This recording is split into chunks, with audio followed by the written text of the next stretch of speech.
Hello बेटा, I hope all of you are well. कल हमने क्या किया था? कल हम पढ़ रहे थे मैग्नेटिक फील्ड के बारे में। देखा था मैग्नेटिक फील्ड इंटेंसिटी के बारे में, जाना था कि मैग्नेटिक फील्ड इंटेंसिटी क्या होती है। फोर्स निकाला था on a moving charge particle which is moving with velocity v। ठीक है, उसके ऊपर हमने क्या निकाला था? फोर्स निकाला था, और वो कहाँ पर मूव कर रहा है? इन अ मैग्नेटिक फील्ड b। ठीक है, और वो फोर्स क्या आया था? F is equal to q v cross B. ये हमारे पास फोर्स आया था। क्रॉस प्रोडक्ट को सॉल्व आउट करते हैं तो क्या बनता है? Q v B sine theta. ठीक है, हमें यहां से क्या निकालना है? हमें यहां से निकालना है कि B क्या होता है। B हमने देख लिया था क्या होता है। तो अगर Q1 है 1 कूलाम, V है हमारे पास 1 मीटर पर सेकेंड, तो B किसके, और थीटा जो यहाँ पर है वो कितना है? 90 डिग्री। तो जो B था वो किसके बराबर होता था? फोर्स के बराबर। तो जो मैग्नेटिक फील्ड इंटेंसिटी थी वो क्या बनी थी हमारे पास? Magnetic field intensity is equal to the force acting on a moving charge particle having charge 1 coulomb and moving with velocity 1 metre per second. इतना हो गया। अब थीटा के बारे में भी बताएंगे डेफिनेशन में। तो थीटा में क्या कहा था हमने? Which is moving in a direction perpendicular to the magnetic field. वो मैग्नेटिक फील्ड की परपेंडिकुलर डायरेक्शन में मूव कर रहा है। तो अब जब हमें इस फोर्स की डायरेक्शन देखनी हो, because force is a vector quantity, तो फोर्स की डायरेक्शन क्या होगी? परपेंडिकुलर होगी v के भी, और फोर्स की डायरेक्शन परपेंडिकुलर होगी b के भी। ठीक है, फोर्स की डायरेक्शन दोनों के ही क्या होगी? परपेंडिकुलर होगी, v एंड b बोथ। क्योंकि क्या है? क्रॉस प्रोडक्ट है, और क्रॉस प्रोडक्ट का रूल क्या होता है कि अगर हमारे पास ये दो वेक्टर्स हैं a एंड b, इन दोनों के बीच में एंगल कितना है? थीटा एंगल है। तो इनका जो प्रोडक्ट आएगा क्रॉस प्रोडक्ट, वो क्या बनेगा? दोनों के ही क्रॉस प्रोडक्ट बनेगा A B sine of theta. A का मैग्नीट्यूड, बी का मैग्नीट्यूड, साइन ऑफ थीटा। और जो डायरेक्शन आती है वो क्या आती है? दोनों के ही परपेंडिकुलर। बी किससे जाती है? Right hand thumb rule. तो ये राइट हैंड थंब रूल क्या कहता है कि हमें अपनी फिंगर्स को उस डायरेक्शन में कर्ल करना है जिस डायरेक्शन में हम जा रहे हैं। तो अगर ए क्रॉस बी है तो ये यहाँ से क्या होगा? ए से बी की तरफ जाएंगे, और ये थंब हमारा बाहर की तरफ पॉइंट आउट कर रहा है। दैट मीन्स ये क्या दे रहा है हमें? ए क्रॉस बी की डायरेक्शन। तो इसी तरह यहाँ पर हमारे पास क्या है? ए और बी ना होकर क्या क्या है? V and B. ठीक है, क्या है? वी एंड बी है। अब जब ये यहाँ पर v और b है तो हम क्या करेंगे? क्रॉस प्रोडक्ट निकालेंगे। f की डायरेक्शन किस में होगी? उसी डायरेक्शन में होगी जो v क्रॉस b की डायरेक्शन होगी। तो ये देखो v क्रॉस b की डायरेक्शन किधर है? पॉइंटिंग आउटसाइड, मतलब परपेंडिकुलर आउटसाइड। तो यहाँ पर जो फोर्स लगेगा इस पर, वो क्या लगेगा? Perpendicular outwards. अगर ऐसा होता, दूसरे केस में अगर ऐसा होता, here is b and here is b, ठीक है, इस तरह से होता, तब भी हमें क्या करना होता? हम b क्रॉस v, हम इस तरह से थोड़ी ना जाएंगे। हमें अपनी सहूलियत नहीं देखनी, हमें क्या करना है? b से b की तरफ आना है। तो v से b की तरफ आना है तो हम क्या करेंगे? कर्ल करेंगे v से b की तरफ। और जब v से b की तरफ कर्ल करेंगे तो हमारा थंब किस तरफ पॉइंट कर रहा है? Inside the board. ठीक है, तो ये डायरेक्शन हम किससे निकालते हैं? From right hand thumb rule. We find out the direction from right hand thumb rule. ठीक है, इसके बाद हम देखते हैं यूनिट्स ऑफ बी। डायरेक्शन हो गई है, अब हम देखेंगे यूनिट्स ऑफ बी। तो बी की यूनिट क्या होंगी? यूनिट्स ऑफ बी, बी की यूनिट क्या होती है? बी की यूनिट होती है 1 टेस्ला। ठीक है, बी की यूनिट क्या होती है? 1 टेस्ला होती है। और 1 टेस्ला किसके बराबर होता है? 10⁻⁻4 गॉस। ठीक है, 10⁻⁻4 गॉस, ये इसके बराबर होती है। ये वैसे तो 1 टेस्ला ऐसा यूनिट, और ये किसके बराबर होती है? 1 tesla 10⁻⁻4 gauss. In numerical sections if you are given this unit then you have to change in this. और अगर ये गिवन है और बाकी सीरीज में गिवन है तो आपको गॉस में उसको कन्वर्ट करना पड़ेगा। तो अब देखो यहाँ से हमें b निकालना है, तो थीटा को हम मान ले अगर 90, तो f किसके बराबर हो जाएगा? Q v B, q v B हो जाएगा। बी 1 टेस्ला कब होगा? अगर फोर्स कितना है 1 न्यूटन, क्यू कितना है 1 कूलम, वी कितना है 1 मीटर पर सेकेंड, तो बी कितना हो जाएगा 1 टेस्ला। तो यहां से अगर आप 1 टेस्ला मैग्नेटिक फील्ड को 1 टेस्ला कहना चाहें तो उसकी डेफिनेशन क्या बनेगी कि 1 टेस्ला वो मैग्नेटिक फील्ड होता है अगर किसी पार्टिकल के ऊपर कोई चार्ज पार्टिकल है जिसका चार्ज कितना है 1 कूलम है और वो 1 मीटर पर सेकंड की स्पीड से मूव कर रहा है और किस डायरेक्शन में, एक ऐसी डायरेक्शन जो कि किसके परपेंडिकुलर है, मैग्नेटिक फील्ड के परपेंडिकुलर है, और उस पर अगर 1 न्यूटन फोर्स लगे तो वहां पर जो मैग्नेटिक फील्ड प्रेजेंट है वो कितना होगा 1 टेस्ला होगा। ठीक है, अगर चार्ज पार्टिकल 1 कूलम है, उसकी वेलोसिटी 1 मीटर पर सेकंड है और उस पर 1 न्यूटन फोर्स लग रहा है due to any magnetic field, तो हम कह सकते हैं कि वो जो मैग्नेटिक फील्ड था वो कितना है हमारे पास, वो मैग्नेटिक फील्ड 1 टेस्ला है। ठीक है, अब ये 1 न्यूटन फोर्स कितना होता है, आप लोगों को अगर रियल लाइफ में देखना हो तो आप क्या देखोगे, 1 न्यूटन फोर्स कितना होता है, आप लोग ये मुझे बताना कि आप किस तरह से देखोगे 1 न्यूटन फोर्स कितना होगा। ग्राम फोर्स, किलोग्राम फोर्स, ये सुने हैं ये यूनिट्स, अगर आप ये यूनिट सुनी है ना आपने, gram force and kilogram force, तो वहां से आप बता सकते हो कि 1 न्यूटन फोर्स बहुत ही कम होता है, हम अपने हाथ पे उठा सकते हैं, हमारे हाथ पे कोई छोटी सी चीज हमने रखी 1 ग्राम वजन, तो वो हमारे हाथ पर कितना कितना फोर्स लगाएगा 1 न्यूटन फोर्स। चेकआउट करना कि ये आया कहां से था, जहां पर तुमने यूनिट्स का कन्वर्जन सीखा होगा ना +1 में, वहां पर था ये। ठीक है, तो ये आपके पास क्लियर हो गया होगा 1 टेस्ला कब होता है मैग्नेटिक फील्ड। ठीक है, और वो उनकी साथ कंडीशन क्या है कि जो V है, जो चार्ज पार्टिकल है, वो क्या होना चाहिए, मैग्नेटिक फील्ड की डायरेक्शन के परपेंडिकुलर डायरेक्शन में मूव करना चाहिए, only then this condition will be satisfied, otherwise कुछ एंगल होगा तो ये नहीं होगा। ठीक है, तो हमेशा थीटा का ध्यान रखना है, जहां पर थीटा आ गया है वहां पर तो थीटा का ध्यान रखना ही है। ठीक है, अब जो हम करेंगे वो भाई स्ट्रिक्टली अकॉर्डिंग टू एनसीईआरटी करेंगे, जिस तरह से एनसीईआरटी में टॉपिक्स गिवन है, प्रदीप से या फिर किसी और बुक के अकॉर्डिंग नहीं करवाऊंगी मैं, एनसीईआरटी के अकॉर्डिंग करवाऊंगी। तो वैसे तो है ही सारे, बट थोड़े आगे पीछे टॉपिक दे रखे हैं, होने तो सारे ही हैं, तो हम एनसीईआरटी के अकॉर्डिंग लिखकर चलेंगे। ठीक है, अब देखो नेक्स्ट जो है हमारे पास एनसीईआरटी में जो नेक्स्ट हमारे पास टॉपिक है वो क्या आता है, वो है motion of a charge particle in uniform magnetic field. Motion of a charged particle in uniform magnetic field, charge particle का मोशन एक यूनिफॉर्म मैग्नेटिक फील्ड में। ठीक है, अब इससे पहले जब हमने इलेक्ट्रोस्टैटिक्स पढ़ी उस टाइम पे हमने क्या पढ़ा था, motion of a charge particle, अगर कोई चार्ज पार्टिकल किसी इलेक्ट्रिक फील्ड में एंटर करता है तो उस पर क्या इफेक्ट होता है और वो किस तरह से मूव करता है। एक बार यहाँ पर थोड़ा सा ओवरव्यू देख लें और फिर दोनों को कंपेयर भी कर देंगे। ठीक है, अगर आपके पेपर में क्वेश्चन आ जाता है what is the difference between them, तो यहाँ से आप लोग उसको कर भी सकते हो। तो देखो ये हमारे पास, मैंने मान लिया ये मेरे पास है इलेक्ट्रिक फील्ड। ठीक है, मैं पहले आपको, ये आप लोगों को अभी लिखना नहीं है, और लिखना भी चाहो तो बॉक्स अप करके लिख सकते हो। ठीक है, ये आप लोगों के पास क्या है, इलेक्ट्रिक फील्ड है, पॉजिटिव हेयर नेगेटिव। ठीक है, इसकी ये डायरेक्शन है, ऑलवेज डायरेक्शन क्या होती है, पॉजिटिव टू नेगेटिव डायरेक्शन होती है।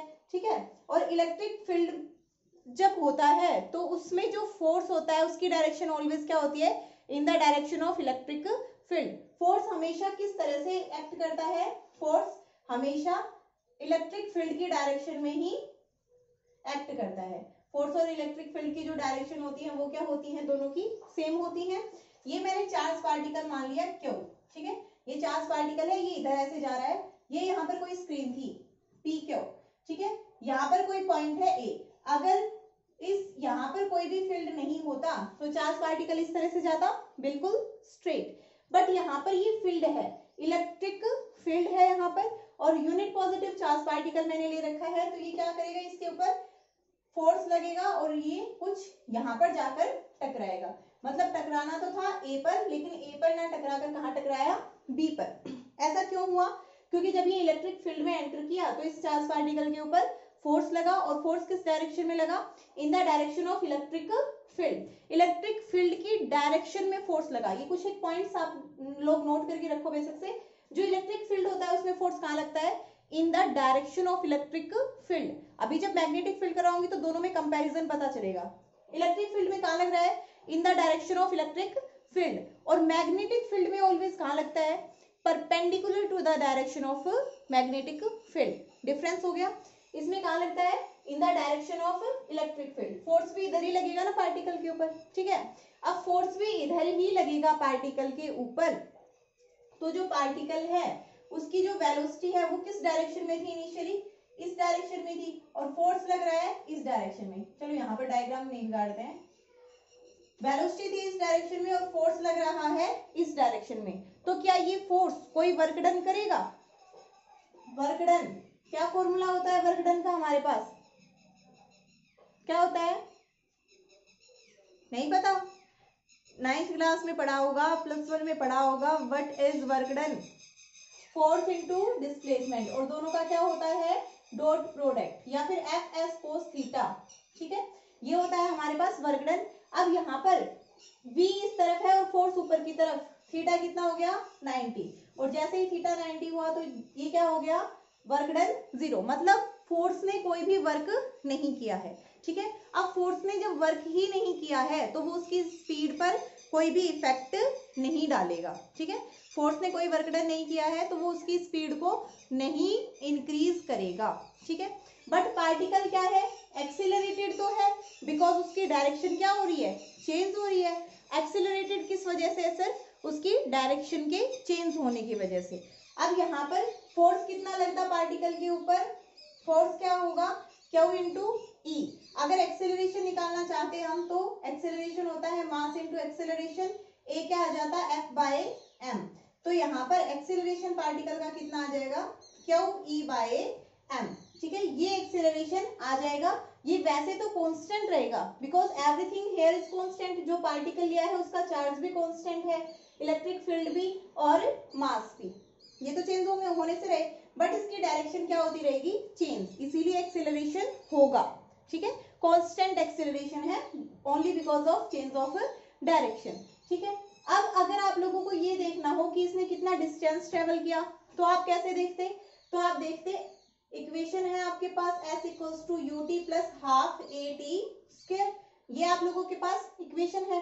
अगर t की बात करें, t कैसे निकालते, तो ये पार्टिकल जो ये फील्ड है ये मैंने सोच लिया कि x डिस्टेंस के अलोंग लगा हुआ है, तो जब ये x डिस्टेंस के अलोंग लगा हुआ है तो v जो हमारे पास वेलोसिटी है वो क्या होती है, x/t होती है ना।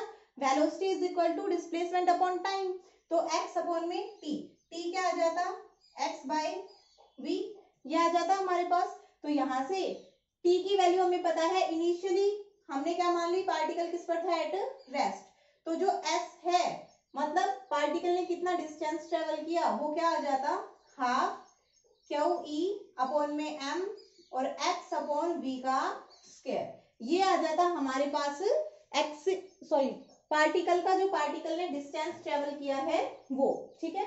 अब ये हमारे पास पार्टिकल का डिस्टेंस ट्रेवल आ गया, कौन सी डायरेक्शन में, वर्टिकल डायरेक्शन में, मतलब ये वाला कितना डिस्टेंस उसने ट्रेवल किया है ये आ गया। अब अगर हमें ये निकालना हो x, तो देखो इसको मैं y मान लूं, ये इतना डिस्टेंस क्या है, y, इतना ही ट्रेवल किया ना उसने, क्योंकि इस तरह से गया है वो, उसकी ट्रेजेक्टरी हमें देखनी है, तो y अगर मैं देखना चाहूँ, सॉरी x देखना चाहूँ तो वो क्या आ जाता, x निकाल दो यहाँ से, x² बराबर 2y/m² अपॉन में QE। अब ये सारी चीजें क्या है, कांस्टेंट है, 2 भी कांस्टेंट है, तो x² किसके बराबर आ जाएगा, कुछ कांस्टेंट और y आ जाएगा ना। और ये किसकी इक्वेशन होती है, ये इक्वेशन होती है पैराबोला की, ठीक है। किसकी इक्वेशन होती है, ये पैराबोला की इक्वेशन होती है। x² मतलब y equals to x square, x square equals to y, या फिर x equals to y square, ये सारी इक्वेशन किसकी होती है? पैराबोला की। You all are very well, you know very well. अब देखो ये हमारे पास जो इस पाथ के लिए इक्वेशन आई वो कौन सी इक्वेशन आई? पैराबोला की इक्वेशन आई। इसका मतलब जो इलेक्ट्रिक फील्ड था उसमें पार्टिकल किस में मूव कर रहा था? पैराबोला में मूव कर रहा था। ठीक है, इलेक्ट्रिक फील्ड में पार्टिकल किस में मूव कर रहा था? पैराबोला में। ये इंपॉर्टेंट है। अभी हम साइक्लोट्रॉन करेंगे, तो साइक्लोट्रॉन करेंगे उसके लिए ये बहुत ज्यादा इंपॉर्टेंट है। दोबारा डिराइव नहीं करवाऊंगी, सीधा बता दूंगी वहां पर। तो पार्टिकल किस में मूव कर रहा था? पैराबोलिक पाथ में मूव कर रहा था। अब यहाँ पर पार्टिकल पैराबोलिक पाथ में मूव कर रहा था इन इलेक्ट्रिक फील्ड। ठीक है, ये सब था हमारा इलेक्ट्रिक फील्ड से रिलेटेड। अब हम बात करते हैं अपने मैग्नेटिक फील्ड की। ठीक है, इलेक्ट्रिक फील्ड के लिए आई थिंक क्लियर हो गया है। तो अब हम बात कर लेते हैं हमारे मैग्नेटिक फील्ड की। तो ये देखो, ये मैंने दिखा दिया कि ये मेरे पास क्या है, कोई मैग्नेटिक फील्ड है। मैंने क्रॉस से दिखा रही हूँ मैग्नेटिक फील्ड को। अब क्रॉस और डॉट, कहीं पर आपको मैग्नेटिक फील्ड किस में मिलेगा? क्रॉस में, और कहीं पर क्या मिलेगा? पॉइंट के साथ। दोनों में क्या डिफरेंस है और आप लोग कैसे याद रखोगे कि भाई ऐसा क्यों दिखाया मैडम ने और यहाँ पर ऐसा क्यों दिखाया? तो देखो, जब क्रॉस होता है ना उसका मतलब होता है गोइंग इनवर्ड। क्रॉस का मतलब होता है गोइंग इनवर्ड्स। ठीक है, और डॉट का क्या मतलब होता है? Coming outwards. Coming outwards. ठीक है, तो ये अब आप लोग कैसे याद रखोगे? तो याद कैसे रख सकते हो भाई? एक एरो मान लो। ठीक है, एरो ही दिखाता है ना हमें डायरेक्शन को। एरो मान लो, तो एरो का जो आगे वाला हिस्सा होता है वो कुछ पॉइंटेड होता है। तो आप लोगों को तो पॉइंट पॉइंट दिखाई देगा, उसका पॉइंटेड होता है ना। ये ले लो, ये एरो है मेरे पास, ये आगे वाला हिस्सा है। ठीक है, तो आगे वाला अगर मैं आपको दिखाना चाहूं तो ये क्या दिखाई दे रहा है आपको? सिर्फ पॉइंट दिखाई दे रहा है ना। तो ये हो गया, और पीछे कुछ इस टाइप का होता है, इस टाइप का होता है ना एरो के पीछे, कुछ ऐसा ही दिखाई देता है। अब झूठ मत बोलना, पिटूंगी बहुत वरना। ठीक है, ऐसा दिखाई देता है। तो इसका मतलब क्या हुआ? जब एरो ये आपकी तरफ आ रहा है, तो जब आपकी तरफ आ रहा है कोई भी एरो, कोई भी तीर, तो मतलब उसका सिर्फ आपको पॉइंट दिखाई देगा, है ना। और जब आपसे दूर जा रहा है तो आपको क्या दिखाई देगा? उसका क्रॉस दिखाई देगा। ऑब्वियस सी बात है। तो इसी तरह जब आपको पेज पर या फिर बोर्ड पर डॉट दिखाई दे, इसका मतलब ये मैग्नेटिक फील्ड बोर्ड से बाहर आ रहा है, पेज से बाहर आ रहा है, आपकी तरफ आ रहा है। इस तरह से है, ये आपकी तरफ आ रहा है। ठीक है, और अगर क्रॉस दिखाई दे तो मतलब ये अंदर की तरफ जा रहा है। आपको क्रॉस दिखाई दे रहा है कि अंदर की तरफ जा रहा है। क्लियर है? याद करने के लिए है। अगर तुम रट्टे मारोगे पॉइंट मतलब आउटवर्ड, क्रॉस मतलब इनवर्ड, तो वैसे मार लेना, रट्टे मार लेना, कोई दिक्कत नहीं है। बट इससे ये है तुम भूलोगे नहीं, और पेपर में क्वेश्चन पक्का आता है। बेशक से न्यूमेरिकल आए या फिर वैसे आपसे पूछे, या 1 नंबर में 2 नंबर में पक्का पूछता है। ठीक है, और 1 मिनट रुकना, मैं अभी आती हूँ। अब देखो यहाँ पर मेरे पास इस केस में ना 2 केसेस हो सकते हैं। ठीक है, ये तो याद हो गया होगा आई थिंक। अब 2 केसेस हो सकते हैं। पहला हम क्या पढ़ेंगे? If the particle is moving perpendicular to field, if the particle is moving perpendicular to field, अगर पार्टिकल फील्ड में एंटर कर रहा है उस टाइम पे वो क्या है? फील्ड के परपेंडिकुलर है। मतलब इस तरह से वो क्या कर रहा है? एंट्री कर रहा है। अब जब वो इस तरह से एंट्री कर रहा है तो ये हो गई हमारी v की डायरेक्शन हो गई। और ये इससे पहले एक रूल देख लो कि आपको जब F, Q, F, V और B तीनों गिवन होते हैं तो इनकी डायरेक्शन कैसे दी जा सकती है? वो होता है हमारे पास, वो हम किससे देते हैं? Fleming left hand rule. Fleming के लेफ्ट हैंड रूल से हम उसकी डायरेक्शन को देते हैं। Fleming's left hand rule, here it is my left hand. ठीक है, अब वो क्या कहता है कि अगर आपका जो थंब है, एक फोरफिंगर है और मिडल फिंगर, इन तीनों को आप इस तरह से स्ट्रेच करो कि ये तीनों क्या हो जाएं, एक दूसरे के परपेंडिकुलर। ठीक है, ये अब एक दूसरे के परपेंडिकुलर है, 90 डिग्री 90 डिग्री 90 डिग्री। ठीक है, तो ये आपको इस तरह से स्ट्रेच करनी है कि ये क्या हो जाए, तीनों एक दूसरे के परपेंडिकुलर हो जाएं। तो उस टाइम पे अगर आपकी फोर फिंगर मैग्नेटिक फील्ड को दिखाती है, डायरेक्शन ऑफ मैग्नेटिक फील्ड, आपकी मिडल फिंगर करंट को दिखाती है, करंट या फिर मोशन ऑफ चार्ज पार्टिकल। ठीक है, मोशन ऑफ चार्ज पार्टिकल, तो जो आपका थंब है वो किसकी डायरेक्शन को देगा, फोर्स की डायरेक्शन को देगा। ठीक है, फोर फिंगर मैग्नेटिक फील्ड को, मिडल फिंगर करंट को, और जो थंब है वो किसको देगा, फोर्स को। तो ये देखो थंब किसको दे रहा है, फोर्स को, फोर फिंगर मैग्नेटिक फील्ड को, और ये जो हमारी सेंट्रल फिंगर है ये किसको दे रही है, करंट को। याद कैसे रखोगे, फादर मदर चाइल्ड, ये इन तीनों की फैमिली है। ठीक है, ये फादर मदर और चाइल्ड, नहीं ये मदर है, बी को मैग्नेटिक फील्ड से रिप्रेजेंट करते हैं ना, तो देखो कुछ इस तरह से फादर मदर और चाइल्ड, ये करंट मतलब चार्ज। ओके, तो देखो फादर मदर चाइल्ड, आपको लाइन से आना है, फादर मदर चाइल्ड, तोड़ना नहीं है। अब फैमिली में क्या होता है, मुखिया पिता होता है, फिर उसके बाद मम्मी, और उसके बाद बच्चे। ठीक है, या फिर सबसे बड़े से सबसे छोटा, फादर मदर एंड चाइल्ड। तो देखो अब क्या है, अगर आपकी मैग्नेटिक फील्ड डायरेक्शन में है, किस डायरेक्शन में है, जो फोर फिंगर है वो मैग्नेटिक फील्ड की डायरेक्शन को दिखाए, जो सेंट्रल फिंगर है वो वेलोसिटी की डायरेक्शन को दिखाए, करंट की डायरेक्शन को दिखाए, जिस डायरेक्शन में चार्ज मूव करेगा उसी में उसकी डायरेक्शन हो जाएगी। ठीक है, उसी में करंट की डायरेक्शन हो जाएगी। तो ये मिडिल फिंगर दिखाएगी, तो इसका काम क्या है, फोर्स को दिखाना। अब मान लो मेरे पास ये है, ठीक है, यहां पर इस डायरेक्शन में क्या जा रहा है, V, इसके परपेंडिकुलर डायरेक्शन में क्या है, B।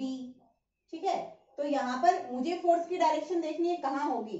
अब दोनों ही परपेंडिकुलर हैं, तो दोनों के परपेंडिकुलर होगी, या तो बोर्ड से बाहर की तरफ या फिर बोर्ड के अंदर। तो देखो ये मेरा लेफ्ट हैंड है, अब मुझे क्या करना है, फोर्स की डायरेक्शन देखनी है। तो मैं इसको क्या करूं, मैग्नेटिक फील्ड को किसकी डायरेक्शन में लेकर जाऊं, मेरी जो फोर फिंगर है उसको मैग्नेटिक फील्ड की डायरेक्शन में। तो ये मैग्नेटिक फील्ड की डायरेक्शन में लेकर गई, V किस में हो गया, ये करंट की डायरेक्शन को शो कर रहा है, मतलब ये कहां पर हो गई, बाहर की तरफ। थंब कहां दिखा रहा है, बाहर की तरफ। तो इस केस में जो फोर्स की डायरेक्शन होगी वो कहां पर होगी, बाहर की तरफ। ये तो था फ्लेमिंग लेफ्ट हैंड रूल। अब जो हमारा राइट हैंड रूल था, उससे भी V से B की तरफ जाओ, V क्रॉस B, बाहर की तरफ, दोनों बिल्कुल सही है। ठीक है, तो ये फ्लेमिंग लेफ्ट हैंड रूल आप लोगों को याद रखना है। तो एक अच्छी है, फादर मदर चाइल्ड, अच्छे से याद रख लोगे, रट्टे नहीं मारने पड़ेंगे और भूलोगे नहीं। और ये मोशन ऑफ चार्ज पार्टिकल को मत ले लेना कि करंट है, चाइल्ड मतलब करंट, बच्चे बिजली की फुर्ती से भागते हैं, करंट। ओके, ये देखो V इस तरफ जा रहा है और मैग्नेटिक फील्ड अंदर की तरफ है। अब हमें ये बताना है फोर्स किधर लगेगा, तो V की डायरेक्शन है ये, और मैग्नेटिक फील्ड अंदर की तरफ। देखो ये V की डायरेक्शन दिखा रहा है, मैग्नेटिक फील्ड अंदर, मतलब फोर्स कहां लगेगा, ऊपर की तरफ लग रहा है। ठीक है, फोर्स कहां पर लगेगा, ऊपर की तरफ। तो इस तरह से हमारे पास क्या लगना शुरू हो जाएगा, जैसे ये पार्टिकल, सॉरी मैंने पहले ही बना दिया, तुम्हें समझा के बनाएंगे। ठीक है, अब इसमें फोर्स लगेगा इधर की तरफ, जब थोड़ा सा और आगे आएगा, लेकिन जैसे ये पार्टिकल इसमें एंट्री करेगा तो इधर की तरफ फोर्स लगा, फिर उसके बाद थोड़ी देर बाद जब यहाँ पर पहुंचेगा तब इधर की तरफ, इस तरह से यहाँ पहुंचा तब इधर की तरफ। अब ऐसा कैसे हो गया, तो देखो जैसे ही पार्टिकल जा रहा है तो पार्टिकल की वेलोसिटी इधर हो गई, इस पॉइंट के लिए बात करते हैं, तो पार्टिकल की वेलोसिटी क्या हो गई, इधर की साइड हो गई ना। फिर फोर्स की डायरेक्शन किधर थी, सॉरी मैग्नेटिक फील्ड की अंदर की तरफ, तो फोर्स कहां लगेगा, ऊपर की तरफ, ये ऊपर की तरफ मैंने लगा दिया इसमें फोर्स। अब जैसे ही मैंने थोड़ा सा टिल्ट किया तो फोर्स की डायरेक्शन भी टिल्ट हो गई, तो ये इधर की तरफ आ गया। इस पॉइंट के लिए बात कर ले अगर, तो वेलोसिटी की डायरेक्शन ये हो जाएगी ना, मैग्नेटिक फील्ड की तो अंदर ही है, तो मैग्नेटिक फील्ड को अंदर रखते रखते इसको ऐसे करो तो फोर्स इधर की तरफ, मतलब ये क्या करेगा, थोड़ी देर में कंप्लीट सर्कल बना देगा इस तरह से, इस पॉइंट पर ऐसे। और ये रूल आप लोगों को खुद से लगा कर देखना है, ठीक है। तो ये क्या करेगा, थोड़ी देर में पार्टिकल सर्कल में मूव करने लग जाएगा। तो सर्कल में मूव करने लग गया, और फोर्स, कितना फोर्स लगेगा पार्टिकल के ऊपर, कितना फोर्स लग रहा है, QVB sin थीटा। अब हमें पता है हमारा पार्टिकल किस डायरेक्शन में फील्ड के अंदर एंटर किया था, theta is equals to 90 degree, ठीक है, थीटा 90 डिग्री था, तो क्या हो गया, QVB, ओके। अब पार्टिकल फील्ड में एंटर करने के बाद सर्कुलर पाथ में मूव कर रहा है, और उस सर्कुलर पाथ का रेडियस हमने मान लिया r, ठीक है। अब जब पार्टिकल इसके अंदर मूव कर रहा है, तो कोई भी पार्टिकल सर्कुलर पाथ में मूव करे, उसके लिए उसका जो फोर्स होना चाहिए वो कितना होना चाहिए, सेंट्रीपिटल फोर्स। और सेंट्रीपिटल फोर्स कितना होता है, किससे देते हैं हम, F equals to mv² upon r, यही होता है। दोनों ही फोर्सेस क्या हैं, सेम है, क्योंकि ये तो किस वजह से है, ये फोर्स तो पार्टिकल के ऊपर लग रहा है मैग्नेटिक फील्ड की वजह से, और सिर्फ यही फोर्स यहाँ पर लग रहा है जो कि रेस्पॉन्सिबल है सेंट्रीपिटल फोर्स के लिए। इसी की वजह से वो क्या है, सर्कल में मूव करने लगा है। तो मतलब इस फोर्स ने क्या दिया है उसको, सेंट्रीपिटल फोर्स। दोनों फोर्स बराबर हो जाएंगे, कर दो, QVB बराबर mv² अपॉन में r, v निकाल दो, यहां से क्या आ जाएगा, एक v से एक v कैंसिल, QBr अपॉन में m, ठीक है। तो v क्या हो गया, पार्टिकल किस वेलोसिटी के साथ मूव करेगा, QBr अपॉन में m, ठीक है, इस वेलोसिटी के साथ पार्टिकल मूव करेगा, ठीक है। तो अब ये बताओ, क्या पार्टिकल की वेलोसिटी यहां पर चेंज होगी, मैंने अभी अभी तुम्हें पीछे बताया है, क्या पार्टिकल की वेलोसिटी चेंज होगी। फोर्स कहां पर है, मोशन के परपेंडिकुलर है, जिस डायरेक्शन में मोशन हो रहा है फोर्स उसके परपेंडिकुलर है। और ये बात तो तुमने +1 से सीखी है कि अगर फोर्स और मोशन, फोर्स और डिस्प्लेसमेंट दोनों परपेंडिकुलर हो तो वो फोर्स कोई भी काम नहीं करता है। दैट मीन्स यहां पर इसकी स्पीड क्या रहेगी, कांस्टेंट, ठीक है, स्पीड कांस्टेंट रहेगी। Speed of particle in uniform magnetic field remains constant. Uniform है मतलब ये सेम है, ठीक है, क्यों सेम है, पार्टिकल के लिए मास भी क्या है, सेम, और r भी क्या रहेगा एक सर्कल के लिए, सेम, तो v क्या रहेगा, सेम। अब वेलोसिटी कैसे बनी, मैडम आप तो यहाँ पर वेलोसिटी बोलने लग रहे हो, लो एरो भी लगा दिया, वेलोसिटी कैसे बनी फिर, तो वेलोसिटी ऐसे बनी मेरे बच्चे, यहाँ पर हर पॉइंट पर क्या हो रहा है, डायरेक्शन चेंज हो रही है। अब हर पॉइंट पर डायरेक्शन चेंज हो रही है, तो यहाँ पर क्या हो गया, उसकी वेलोसिटी हर पॉइंट पर चेंज हो रही है, क्लियर है। तो वेलोसिटी क्या रहेगी उसकी, चेंजिंग रहेगी, और चेंजिंग रहेगी किसने मैग्नीट्यूड के साथ, उसका मैग्नीट्यूड होगा ये QBr बाय m, ठीक है, क्या मैग्नीट्यूड होगा, QBr by m। Velocity variable है और स्पीड क्या है, कांस्टेंट। और वेलोसिटी वेरिएबल क्यों है, बिकॉज ऑफ डायरेक्शन। ये छोटे छोटे पॉइंट्स बहुत आते हैं, ठीक है, जो एक एक नंबर की तुम्हारे कंसेप्चुअल क्वेश्चन बनते हैं उनमें। अब इसी के साथ ये v रह गया हमारे पास, v निकल आया, वेलोसिटी क्या रही, सेम रही। तो अब ये बताओ कि कोई पार्टिकल है जिसका छोटा रेडियस है, उसकी वेलोसिटी ज्यादा होगी, या फिर जो पार्टिकल बड़ा है, बड़े रेडियस में मूव कर रहा है, उसकी वेलोसिटी ज्यादा होगी। छोटे वाले की ज्यादा होगी, जल्दी जल्दी घूमेगा है, बड़े वाले की नहीं। देखो दोनों की वेलोसिटी क्या होगी, सेम रहेगी। अभी तो मैंने बताया क्या रहेगी, सेम, क्योंकि यहां से देखो v किसके प्रोपोर्शनल है, डायरेक्टली प्रोपोर्शनल है r की। तो अगर आप रेडियस को बढ़ाओगे, आपने r से हटाकर 2r कर दिया, तो ये वेलोसिटी भी तो क्या हो जाएगी, 2r हो जाएगी, 2v हो जाएगी ना। तो मतलब अगर बड़ा रेडियस है तो उसके लिए वेलोसिटी ज्यादा हो जाएगी अपने आप ऑटोमेटिकली, अगर रेडियस छोटा है तो ऑटोमेटिकली वेलोसिटी कम हो जाएगी, स्पीड कम हो जाएगी। That means the time period does not depend on the radius. Time period radius के ऊपर डिपेंड नहीं करता है। टाइम पीरियड क्या रहेगा, अगर एक बार पार्टिकल जिसका मास सेम है, सेम पार्टिकल है, मास भी सेम रहेगा, क्यू भी सेम रहेगा, यूनिफॉर्म मैग्नेटिक फील्ड है, तो उसका टाइम पीरियड इसके ऊपर, रेडियस के ऊपर डिपेंड नहीं करेगा, चाहे वो छोटे पाथ में मूव करे या फिर बड़े में, टाइम पीरियड क्या रहेगा, सेम। ठीक है, अब टाइम पीरियड हम कैसे निकालते हैं? तो टाइम पीरियड का फॉर्मूला सभी को याद होगा, ओमेगा इक्वल्स टू 2π/t, है ना, बहुत परेशान किया होगा इसने क्लास 11th में, 10th यूनिट में। तो ओमेगा क्या है, 2π/t, और ओमेगा क्या होता है, ओमेगा होता है, v होता है हमारे पास r ओमेगा। ओमेगा अगर निकालना है तो मैं क्या कर दूं, v अपॉन में r, तो यहां से निकाल दो ओमेगा।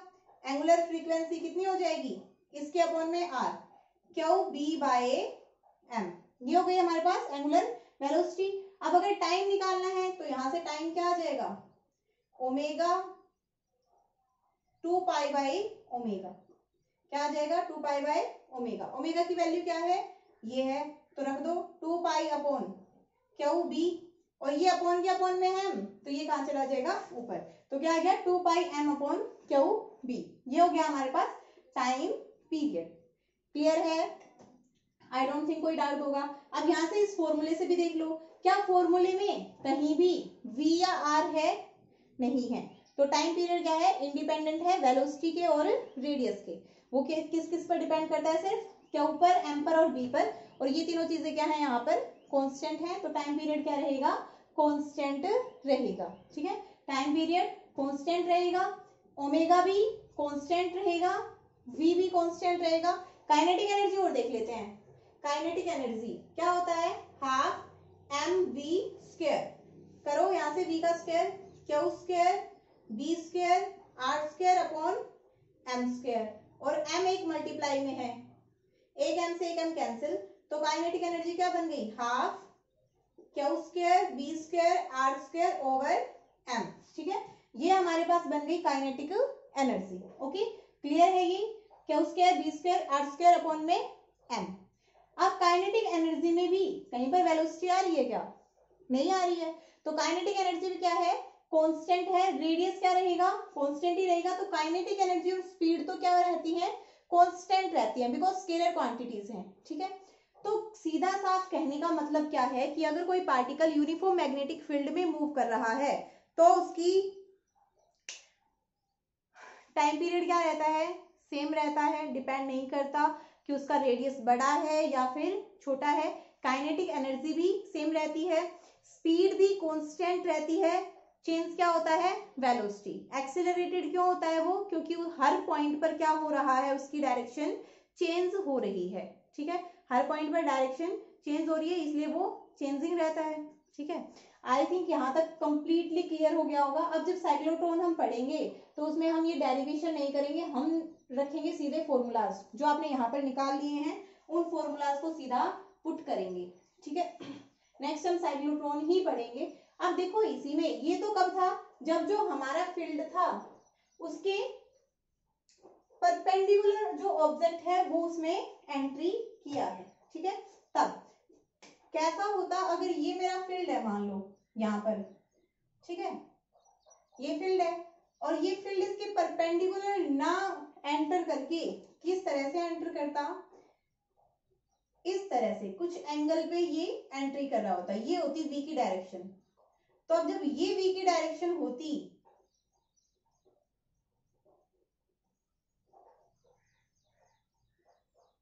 तो क्या होता, तो क्या पार्टिकल फिर भी सर्कल में मूव करता या फिर कुछ और उसकी डायरेक्शन होती? क्या पार्टिकल इस बार भी सर्कल में मूव करता या फिर पार्टिकल सर्कल में मूव नहीं करता, ये अब हमें देखना है। तो सोचो क्या आएगा, सर्कल में मूव करेगा या फिर नहीं करेगा।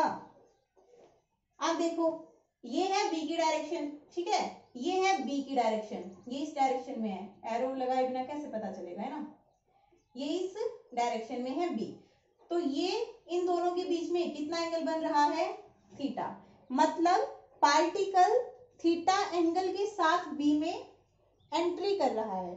अब जब पार्टिकल थीटा एंगल के साथ मूव कर रहा है तो हमें ये देखना है कि उसका पाथ किस टाइप का होगा, पार्टिकल का पाथ किस टाइप का होगा। अब ये प्लेन में ही है, ठीक है, उसी प्लेन में पार्टिकल मूव कर रहा है। और देखो जो हमने पीछे पढ़ा उसमें क्या था, पार्टिकल कौन से प्लेन में मूव कर रहा था, कंडीशन अप्लाई थी, पार्टिकल कौन से प्लेन में मूव कर रहा था? जो प्लेन, जिस प्लेन के परपेंडिकुलर मैग्नेटिक फील्ड एक्ट कर रहा था। पार्टिकल इस प्लेन में मूव कर रहा था ना, और मैग्नेटिक फील्ड कैसे था? ऐसे अंदर की तरफ जा रहा था ना अंदर की तरफ। तो ये क्या हो गया था हमारे पास?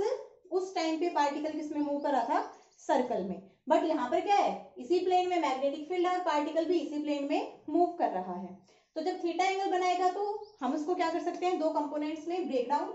एक तो हो जाएगा v cos थीटा और दूसरा हो जाएगा v sin थीटा। ठीक है, v cos theta and v sin theta.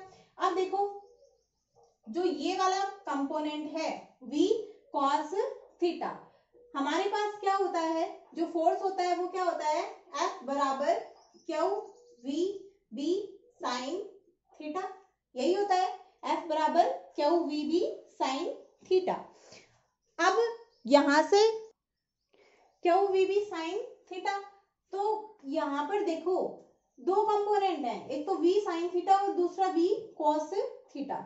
तो मतलब पार्टिकल इसकी वजह से भी मूव करेगा, जो परपेंडिकुलर है मैग्नेटिक फील्ड की, उस कंपोनेंट की वजह से भी मूव करेगा, और जो पैरेलल है मैग्नेटिक फील्ड के उस कंपोनेंट की वजह से भी मूव करेगा, दोनों की वजह से मूव करेगा। तो इसकी वजह से जो मूव करेगा v cos थीटा की वजह से पार्टिकल, इसकी वजह से कोई भी फोर्स नहीं लगेगा। इसकी वजह से जो फोर्स होगा वो क्या होगा? जीरो होगा v cos थीटा की वजह से। क्यों? क्योंकि ये किसकी डायरेक्शन में है?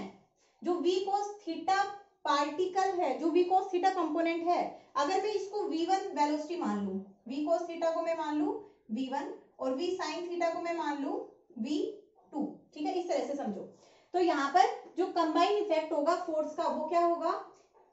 फोर्स ड्यू टू v1 और force due to v2। v1 की वजह से देखो, v1 की वजह से क्या होगा?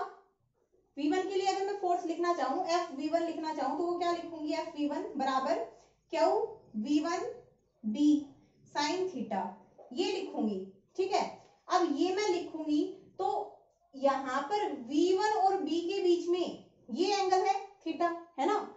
इस cos थीटा को भूल जाओ, ये मैंने पूरा नाम दे दिया इसको v1। ओके, इसको आप भूल ही जाओ, v1 दे दिया मैंने इसको नाम। ओके, तो ये क्या हो गया? v1 और b के बीच में एंगल कितना है? 0। तो ये क्या हो जाएगा? 0। मतलब इसकी वजह से, इस कंपोनेंट की वजह से फोर्स, कोई भी फोर्स नहीं लगेगा। अब कोई भी फोर्स नहीं लगेगा इसकी वजह से, तो पार्टिकल क्या करेगा? लीनियर मोशन करेगा अपना। फोर्स थोड़ी ना लग रहा है उसके ऊपर कोई भी। अब वो जा रहा था इस कंपोनेंट की वजह से, और थर्ड लॉ में पढ़ा है कि, सेकंड लॉ में और फर्स्ट लॉ, न्यूटन के जो 3 लॉ पढ़े हैं तुमने, उसमें पढ़ा है कि अगर पार्टिकल के ऊपर फोर्स नहीं लगेगा तो जिस तरह से मूव कर रहा है, जिस डायरेक्शन में मूव कर रहा है, उसी में मूव करता रहेगा। तो पार्टिकल इस डायरेक्शन में मूव करेगा, बिल्कुल करेगा। तो v1 की वजह से पार्टिकल का कैसा मोशन होगा? लीनियर मोशन, क्योंकि मैग्नेटिक फील्ड की वजह से उस पर कोई भी इफेक्ट नहीं है, वो अपना लीनियर मोशन करेगा। ठीक है, क्या मोशन करेगा? लीनियर मोशन करेगा। और लीनियर मोशन के लिए कितना डिस्टेंस ट्रेवल करेगा? d बाई टी, और d क्या हो जाएगा? v1 इंटू टी, टाइम, जितना टाइम वो लेगा। Next v sin theta. अब sin थीटा तो क्या है? v2। अब ये जो v2 है, तो v1 की वजह से तो फोर्स हो गया 0, ये कंपोनेंट क्या बचा सर? FV2। अब इसकी वजह से देखो तो ये क्या आ जाएगा यहाँ पर? Q v b sin theta, और ये यहाँ पर क्या है? b के परपेंडिकुलर है। ठीक है, b के परपेंडिकुलर है ये वाला कंपोनेंट, तो कितना फोर्स आ जाएगा? सिर्फ क्यू v b, ये वाला फोर्स आ जाएगा इसके ऊपर। इस फोर्स की वजह से अभी अभी हमने देखा था पार्टिकल किस में मूव कर रहा था? सर्कुलर पाथ में। इसकी वजह से किस में मूव कर रहा था? सर्कुलर पाथ में मूव कर रहा था। और इस वाले की वजह से किस में मूव कर रहा है? लीनियर में। मतलब पार्टिकल आगे भी बढ़ेगा सर्कल में भी, आगे भी बढ़ेगा सर्कल में भी, आगे भी बढ़ेगा सर्कल में भी, इस तरह से पार्टिकल मूव करेगा। तो ये कैसा पाथ हो गया? Helical path. ठीक है, हेलिकल पाथ। ठीक है, तो यहाँ पर आप लोगों को क्लियर हो गया होगा कि अगर कोई पार्टिकल परपेंडिकुलर मूव करे किसके? मैग्नेटिक फील्ड के, तो किस में मूव करेगा? वो सर्कल में। और अगर वो किसी एंगल पर मूव करे तो उसका पाथ कैसा होगा? हेलिकल। ठीक है, स्प्रिंग के जैसा हेलिकल पाथ होगा। अब ये अगर हम देखना चाहें कि वो कितना लीनियरली कितना डिस्टेंस ट्रेवल करेगा, कितना हेलिकल बना लेगा, मतलब उस स्प्रिंग की जो हमने हेलिकल बनाया है ना इसने, उसकी चौड़ाई कितनी होगी, इस तरह से लंबाई जैसे आप खींचते हो ना वो वाली लंबाई, तो वो कितनी होगी t। टाइम कितना लेगा, वही कितना टाइम लेगा 2 पाई m अपॉन क्यू भी आया था ना शायद, अभी हमने निकाला था, तो वही वाला टाइम लेगा। और v की जगह क्या लिख दूं मैं, v cos थीटा, और ये है 2 पाई m अपॉन क्यू बी। तो इतना डिस्टेंस वो ट्रेवल करेगा, लीनियरली इतना डिस्टेंस ट्रेवल करेगा। ठीक है, अब पीछे हमने देख लिए थे यहां पर फोर्स के लिए कि अगर v और b के बीच में एंगल थीटा है तो फोर्स कितना होगा 0। मतलब अगर वेलोसिटी जो पार्टिकल है वो मैग्नेटिक फील्ड की डायरेक्शन में मूव करे तो फोर्स कितना हो जाएगा 0 हो जाएगा। ठीक है, इसी के साथ अगर हमारे पास थीटा 90 डिग्री होता है कि मतलब अगर परपेंडिकुलरली मूव करेगा पार्टिकल तो क्या हो जाएगा वहां पर मैक्सिमम फोर्स। ठीक है, अगर पार्टिकल परपेंडिकुलर मूव करेगा टू द मैग्नेटिक फील्ड तो वहां पर फोर्स क्या होगा, मैक्सिमम फोर्स होगा। ठीक है, और अगर पार्टिकल पैरेलल मूव करे फील्ड के या फिर एंटी पैरेलल मूव करे तो क्या होगा 0। क्यों, क्योंकि साइन 0 भी 0 होता है और साइन 180 भी 0 होता है, दोनों ही क्या होते हैं 0 होते हैं। ठीक है, अगर चार्ज पार्टिकल रेस्ट पर है v तो कोई भी फोर्स एक्ट नहीं करेगा, v क्या हो जाएगा 0 रेस्ट पर होते ही। तो ये हमने यहां तक पढ़ लिया। नेक्स्ट हम करेंगे कल साइक्लोट्रॉन और उसके बाद बायोट-सावर्ट्स लॉ। आपकी बुक्स में जिस अकॉर्डिंग टॉपिक गिवन है वहां से पढ़ लेना। प्रदीप्सकी में है तो प्रदीप्सकी में ये सेकंड टॉपिक है शायद, सॉरी जो सेकंड पार्ट है ना यूनिट का उसमें है, उसका फर्स्ट टॉपिक है, देख लेना बेटा।